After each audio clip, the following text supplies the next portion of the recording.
distance over time was like is obviously like a way. It's like the shorter records in Imagine Worlds, I think, and it's like a way more like concise and more like a classic vibe. Dream Shadow record, like as opposed to Astonishing was more like double record, like more conceptual, more thoughtful, complicated maybe. So was it more like of a reaction, like of the previous record, or is it maybe like an influence of touring for Images and Worlds as well, like playing the entire thing, Yeah, I mean, a little bit of both, Images and Words definitely brought us back to that sort of spirit of those songs and, kind of connecting with that whole way that we used to write again. I think also just going away as a band and playing together and writing together in private with no distractions, that also contributed. And then we also had a conversation between the band and the record label saying, you know what, I mean, we just did a double album, we did something really experimental, let's go back, let's do like an hour-long album and just hit it with like, great songs where you could listen to it on a car ride or something, or in the gym. And so that was our focus going in. We didn't go in just writing whatever, and it was as long as it was. We had like a cap. We were like, we're going to keep this as much as we can. That was the concept. And so so that's what we did. So it was good going in with a plan. So you're right on both. Both like that. Points. Yeah. And is it actually like for you like more of a challenge to restrain you guys to say like the song can't be too long and stuff like that? Is it like sometimes? I mean, it depends on the song. A song like Paralyzed, like it's in a style that there's only so far you can take it, really.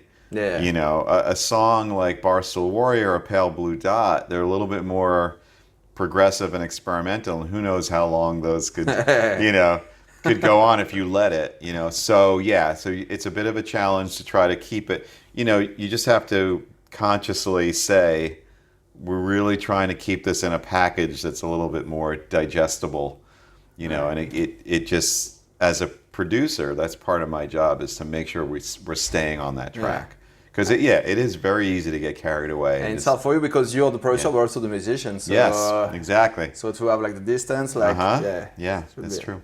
Dream Theater always had like, I won't say like two kind of records, but you get like some more like classic DT, I would say, and some where you're venturing into new territories with a risk involved and stuff. So, but 35 years like into your career at this point, what is the most challenging for you guys? Like to try to go on to new things, or to try to go for a classic sound, but we still being fresh, Right. So it's an interesting question. I'm not sure.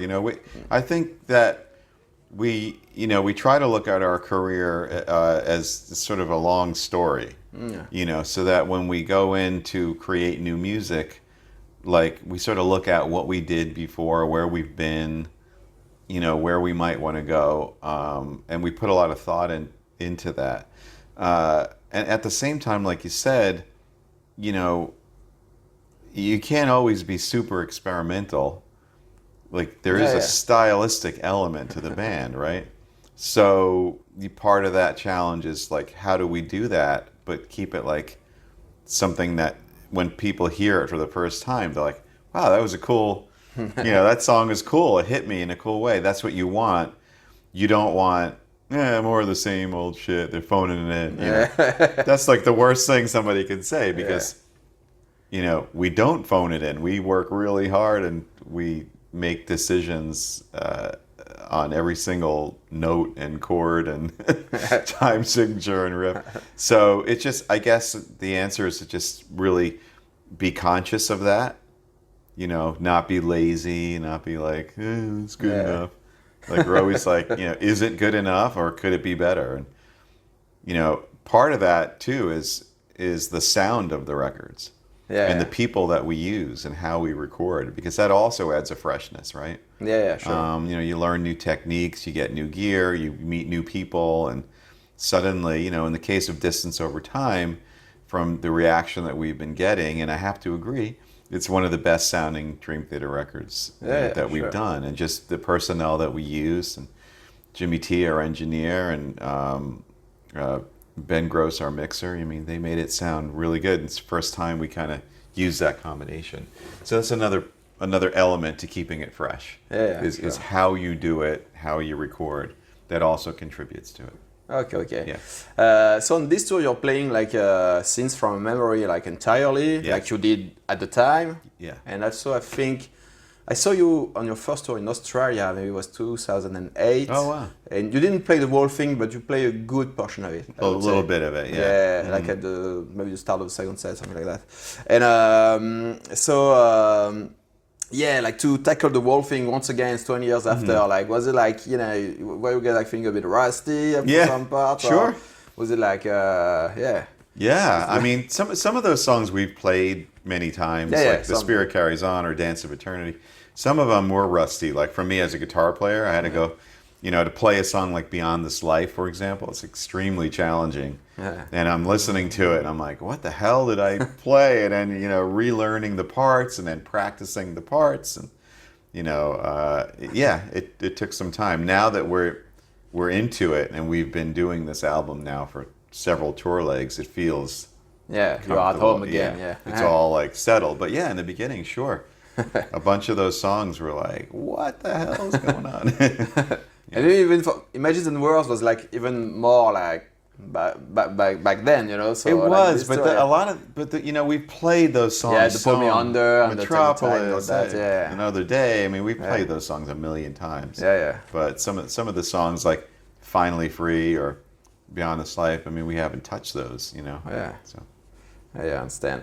And we're speaking about like some really popular DT records right now. But if you had like not the chance and stuff, but if you would like to put some light on some more underdogs DT records, like for me, for example, it would be like Falling to Infinity or 6 Degrees. Sure.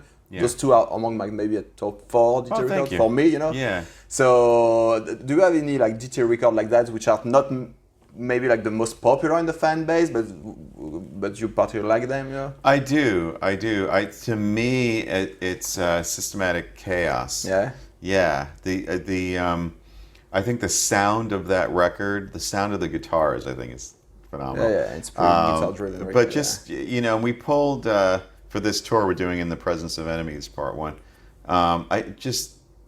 The direction that we went in on that record was a really good, I think, a blend of, it has its elements of heavy, like that side of Dream Theater, like the metal, riffy guitar side, but then it has like this epic side and there's some really crazy playing instrumentally, but at the same time, it's extremely melodic.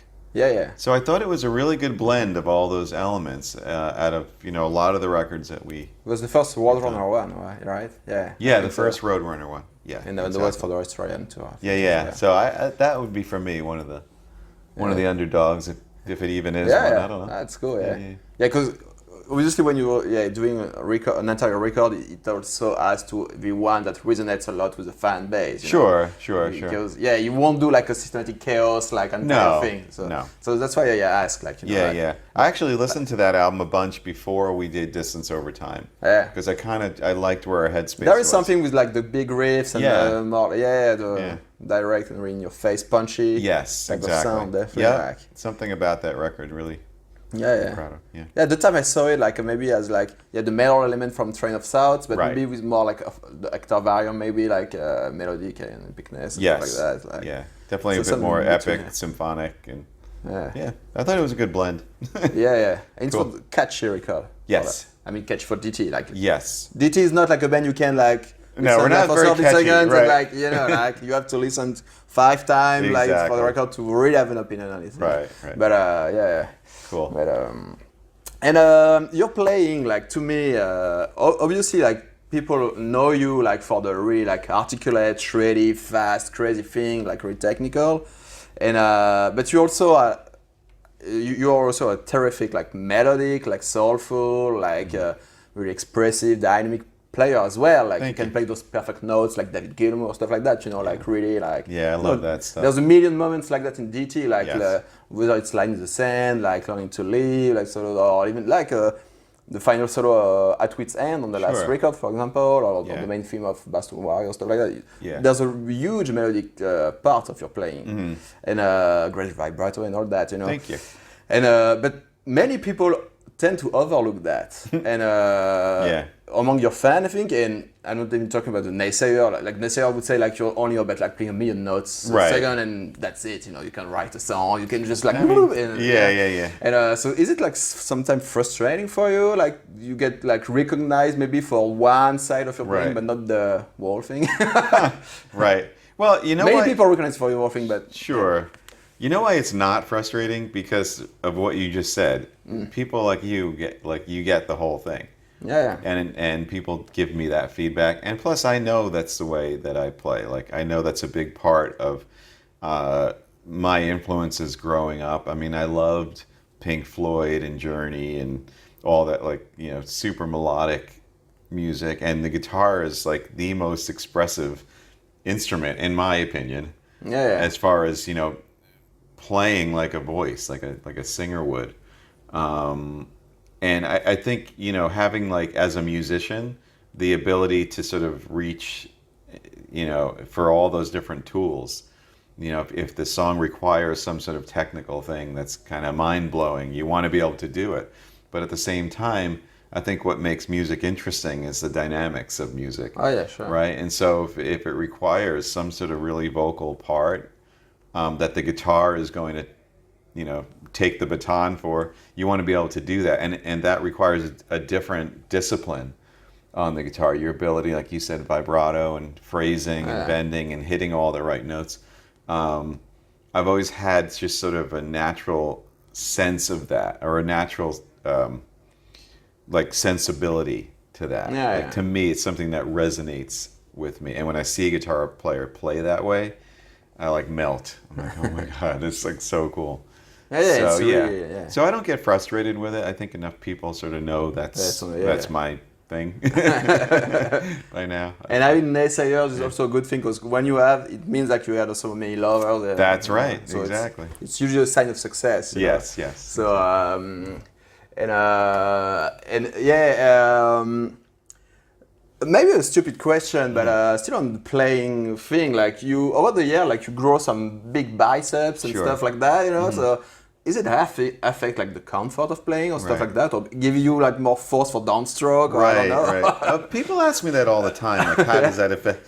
First of all, I would say it doesn't influence playing as far as like the motor skills or strength required to play guitar. Yeah. Because if you have a powerful arm or shoulder, I mean, what's that going to do? You're going to hit the strings harder? You know, it doesn't have an influence on that.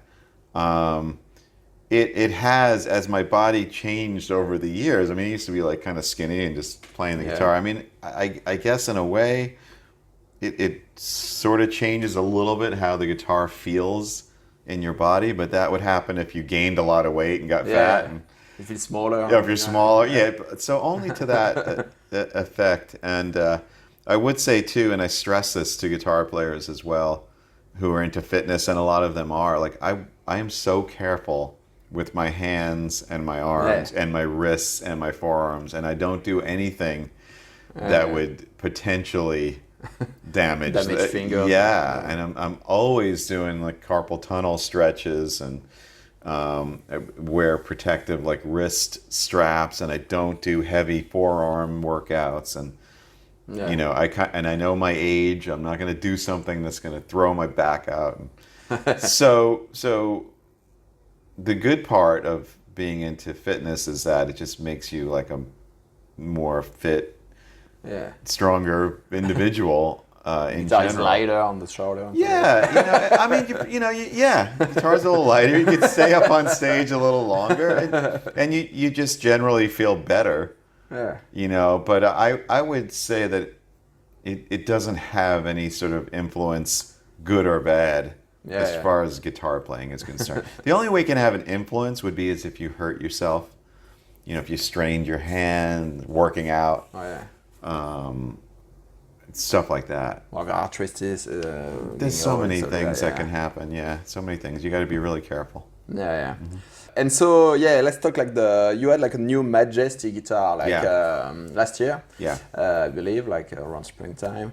So there's many things in it. Like the first thing which jumped to my mind is like there's some new pickups in it, like Dreamcatcher and Rainmaker. Exactly. So you're not a guy, you know, there's some guy like Slash who play the same. He's actually like changing now, but but you know, like he had for 30 years the same pickup, like, same guitar, same amp, stuff like that, you know. So but you evolve a lot, like in your career. And I guess it's also contribute to changing and getting the sounds fresh and stuff like that. Yeah, sure. But so yeah, like it's not like the first DiMarzio at all. Like you had like a bunch of them before. So what they're all about, you know, those two. Yeah. Well, I mean, you know, that's another passion of mine is I kind of love the pursuit of design in musical instruments and how you could make a guitar feel better, sound better, perform better, or an amplifier, like where you can take like my signature Boogie, how we took a classic Boogie and made it into like this modern powerhouse.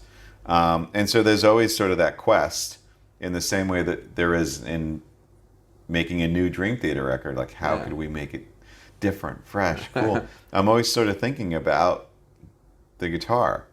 And so in particular on this new album and at the time period you're talking about, the biggest thing we developed was the pickups.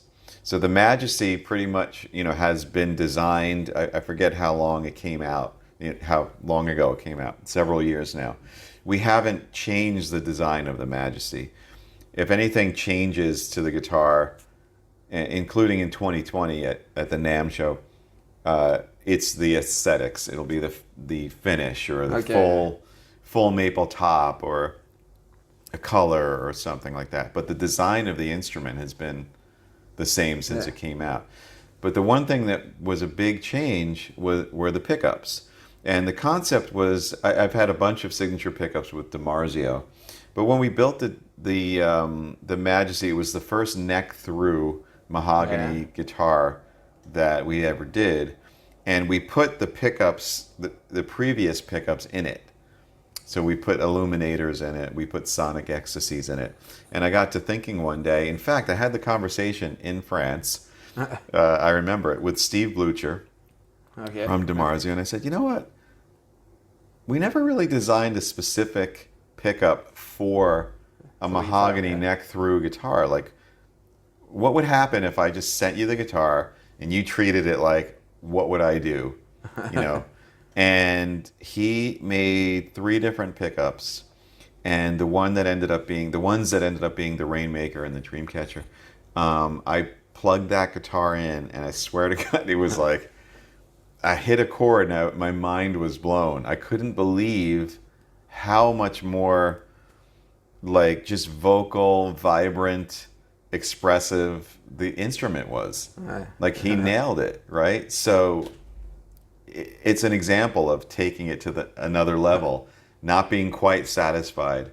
How could we make this better? And we did, in my opinion. Yeah, so it was like it was something like necessary in a way. Like, it wasn't like wasting time. Or it wasn't frivolous. I think it was a really good move. And now when I, you know, play these new Majesties every night, you know, I'm like, my mind is blown. Like, how does this sound so good? Like, it just does everything I want it to do. So you keep like those pickups just for like the new Majesty with the neck through thing. For the old model you have, you leave like the former pickup. Exactly. So they'll put the other pickups, and now you could experiment and swap them around, and they do that. They're a little bit lower output, which makes them, I think, have more expression and more dynamics. You know, they're not in any way vintage or anything. You know, I guess but they have a little bit more like freedom. Plus you get like a bunch of gain from your hand as well. So exactly. You don't need any more gain. Exactly.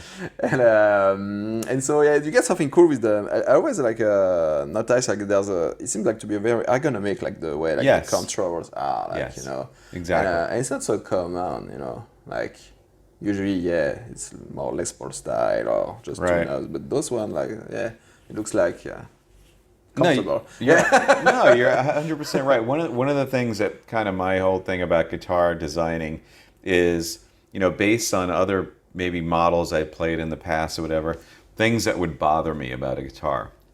Just to give you some examples, like if I were to play a Les Paul right now, it would bother me that it hurt my arm like on the edge of the guitar because it's just like sharp. There's no contour there. If I played a Strat, it would bother me that the volume control is too close to my pinky. Or if I played some other guitar, it would bother me that this switch is all the way over here. If I'm playing a song, how am I going to get to that? So conceptually, all the controls on my guitars, and it's on all of them, the idea was that it should follow the arc of your hand and its ergonomics, right? It's natural. So the top control down to the pickup selector, the knobs, they're all within the arc of your hand. You don't have to reach.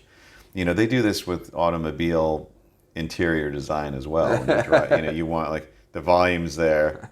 You press. You don't have to move. It's similar. It's like performance based. If you're in the heat of battle on stage, trying to play your best with thousands of people looking at you, you don't want to be worried about and where depending on old designs that can be changed because people don't like when it's changed. If you give some Fender, it's really hard to change. So. Exactly. So very hard. So you bring up a really good point. You're exactly right. It's all for ergonomics, comfort, performance. Yeah. And so you get like a piezo thing, I think. Like, the upper selector, like the one like which would be like a Les Paul thing. Yes. So that switches between the piezo and the magnetic. Even the way, like, as your hand is coming down, there's a 3-way pickup selector, and it's not straight up and down on the guitar. It's actually angled like this. Okay. So when you hit it, it just, it's in the angle of your hand. So the little details, but to me, they make sense. And on the control, you get like some push-pull, I think, or push-push maybe? They're push-push. Push-push is important. Have you ever played a guitar with push-pull? Yeah. You're playing a solo, and you're like, it's so awkward trying to pull it. So the push is just like a performance thing. You just hit it. So it's on the volume control. There's up to a 20 dB boost on that volume control. Oh, so you can boost yourself for the solo directly in here? Or, yes, exactly. You could... or if the signal like run low? Or, you could...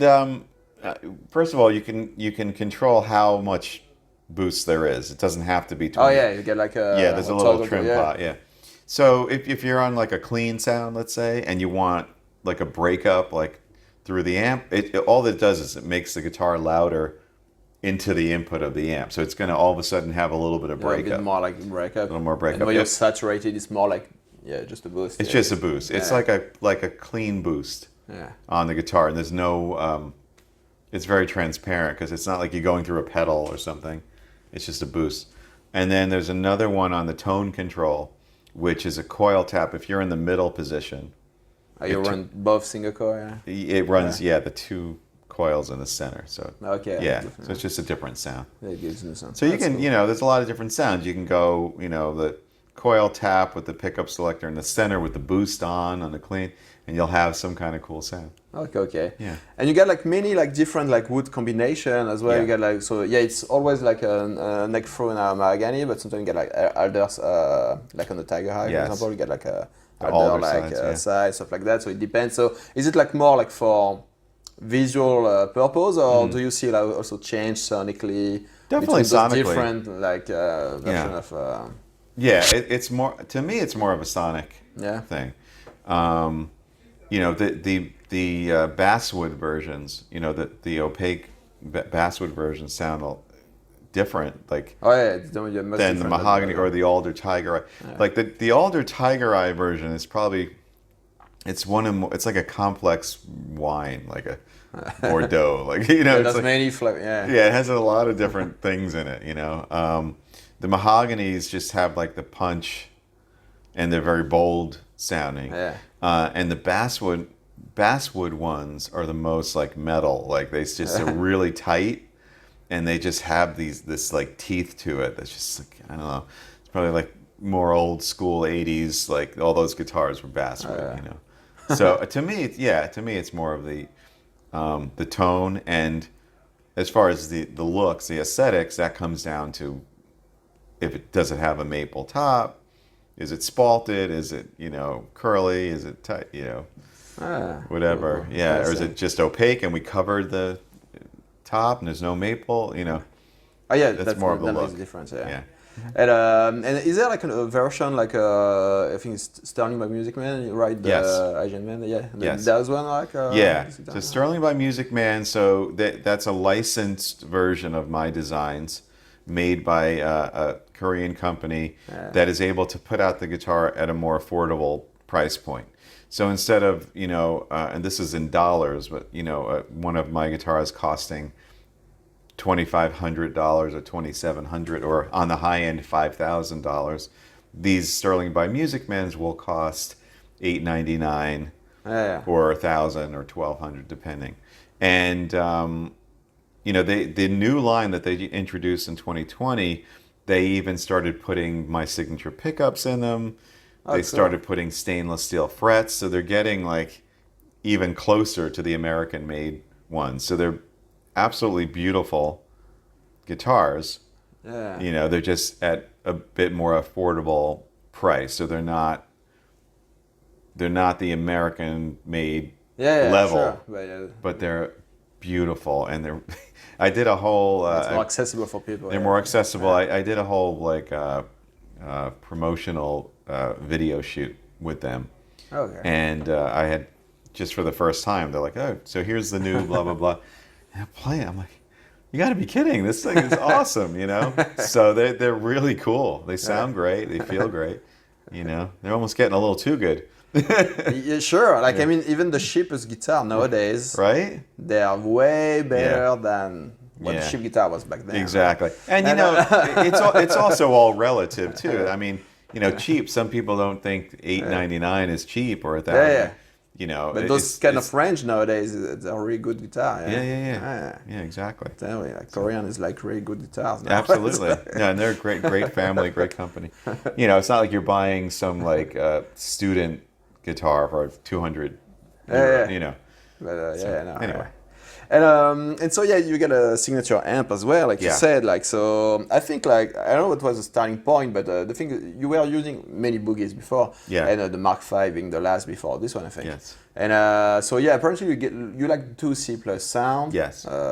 Maybe better than the other Mesa flavor. Yeah. And if I'm not wrong, on the Mark V you had to access that sound on the channel 3, I think. Yes. And now it's on your maybe Crunch main channel 2 sound with the new one. So I guess maybe the starting point was to have this 2C plus as the foundation, like and then you can have like a maybe more extreme channel 3 for that one, Yeah. Is it like well, initially it was like when I was playing the Mark V, my thought was what you were saying, like if I can somehow get that amp modified, I would make it so that channel 2 and 3 were sort of the same. Yeah. Right? So that was my initial feeling when I was playing the Mark Vs, but when we actually did the JP2C, what I requested and what we decided on was to make that amp a reissue of a C+. So it doesn't have it's not like a Mark V and then a modern, and it's just a C+. Yeah. But it's a C+ with 3 channels. Option, yeah. So it's a C+, same circuit. The transformer in the thing is like that. Big ass transformer, the way they used to do them. But instead of just having one set of controls that's shared and one graphic EQ, it has 3 independent channels, 2 graphic EQs. It's MIDI capable. It has cab clone out for direct out. So we really thought of everything. And then we added a new feature called Shred, which is like a little bit of a voicing feature that you can access. Effects loop. It's a reissue C+ with very modernized accoutrements. And to me, it's like the greatest Boogie ever made. To me, it's everything I need in an amp. Yeah, sure. It's unbelievable sounding. No, I'm sure. It sounds cool. Like to have like this kind of It's really cool. And all the features as well. Like speaking of the cab clone, like Mesa is about to release the cab clone IR now. Yes, I saw that. So will it be updated maybe on your amp? Maybe I'd have to talk to them about that. I haven't tried that yet. But you have internal load in here. Like you can like have it like without connecting cab. Yeah, exactly. Okay. So we'll see. I know that's something that they just started, and I'd like to get one and try that. And then if it's something, it's getting really popular, this kind of thing. Like, yes, I know. Like if you see like NAMM 2020, like people are already saying like amps are on their way out. Mm-hmm. I'm not sure about that, but cabs, I mean, apart from pros like you, cabs might be on their way out because many new amps now, you get like many modelers for first, like Kemper, Alex, and all that. Yeah. But you get like some of the new amps, like the Rep, I think I've seen one or two other company. They get now like internal loads and IR loader directly, so then you can like go direct straight or in a cab or no. I mean, like as you wish, and lighter and stuff like that. It seems like to be like the way to go for not so professional level player. Right. Well, I mean, there's a couple things about that. First of all, I actually use both. So I have the cabinets mic'd. Yeah. Like and also the cab clone going out to the front of house. So our front of house sound man is able to mix, use one, or the other. I have, for example, when we were writing Distance Over Time, just for ease, I used all just cab clone out, just in monitors. Okay. And it sounded really good, and we recorded the demos that way, and I was so impressed with it. It sounded great. However, when we went and mic'd the actual cabinets, it's like, okay, you get like a sound, air movement. Yeah, it's just, Are you cabs on? You still have cabs on stage? I or do. No? Yeah. So you still like have the feeling. As well. No. I know. So what I do? Backstage, they're backstage. They're facing back, and I use in-ear monitors. Yeah. But I also have monitor wedges. Yeah, for like that I crank the guitar. Yeah. It's really loud guitar coming, so I can hear it in here. Oh, you got actual sound coming. I have sound coming out. I thought it was only for the purpose of raising the guitar. It was originally, and now I started. You get So it's a beautiful combination of like I hear like an album quality mix in stereo with any click thing I need to hear or any cue. The keyboards are beautiful, everything. But I have like this thudding. Yeah, still the thump and the feeling of air movement of a raised speaker. Yeah. It's amazing. Yeah, it's a good combination. It's a really good. I highly recommend it. It's cool because that's something you can duplicate really. No. The IR and all that stuff, it's cool for consistency, I guess, for all that, having like a clean tone wherever you are. But the real speaker thing is And I like that. I really sort of I react to that. I like the feeling of like if you're playing a low riff on the 7-string that's really tight and you feel it come up through your leg, and it just, I don't know, I get more into it. And you can hear it precisely with exactly. that. So that's cool. Pretty cool. Last question. I know like you're reconnected with Mike Portnoy like a few years ago, and I guess there are many speculation and all that. So I won't do that because it's not cool for Mike Mangin, like his place or anything else. But you get another band which is dormant and asleep. Which used to be also with Mike and Jordan, which is a Liquid Tension experiment. So any chance in the future, like like you guys could like do something with it? There's always a chance. There's always a chance. It's something we've talked about. Yeah. Like, oh, that would be cool. But it's not like that guy. He can't have 20 bands at the same time. So. Right, exactly. Yeah, he'll have time for it. No, it's something that, me and him and Jordan have talked about, just very sort of casually. Like, hey, it'd be cool to do that again. Yeah, man, great. And to say everybody's so busy. Yeah. Dream Theater's on tour. Mike's doing, he's on tour with his projects. And it's hard to kind of get together and find the time to do that. And of course, Tony Levin is Tony Levin. He has a busy career too. Yeah. So, there's a possibility. Is it starting with Crimson? Is that? Yeah, yes. I think so. Yeah. So there are no plans for it, but it's an open possibility. Sure. One day when the timing just feels right to all of us, and we're like, hey, got a couple of months off here. What are you doing? Yeah. Okay. It'd be fun. We had fun making those records, and it's of course led to Jordan joining Dream Theater. So Yeah, they were important records. Yeah, sure, and really loved among the fan base, like the more hardcore fan base. Yeah. They're a little more like eclectic and maybe lesser known, but you know, it's all instrumental, so there's plenty of playing, and you know, it's kind of neat. Yeah. And you know, to finish like the interview on a sadder note, like Neil Peart like passed away recently, and yeah, it's no secret like there's a connection between Rush and Dream Theater music, you know. So yeah, can you tell me like what like he and Rush like meant to you? Yeah. Well, you know, as we get older, we're starting to see more and more musicians pass away, unfortunately, and you hear about people, and maybe you're a fan of them or their music, and it kind of hits you.